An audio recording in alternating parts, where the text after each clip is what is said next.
सीदर बेचेरी तोड़ लो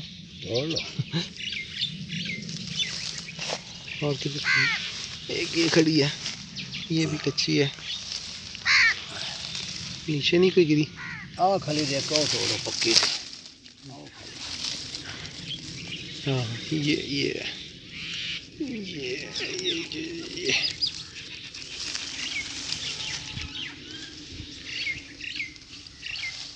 एक दाना इधर खड़ा है पक्का, इधर ले आऊँ बाहर। इसमें से ये बीज निकलता है, ये इसके अंदर ये बीज होता है इतना बड़ा, लेकिन होती है मीठी है। और ये मैं अभी आपको खा के बताता हूँ।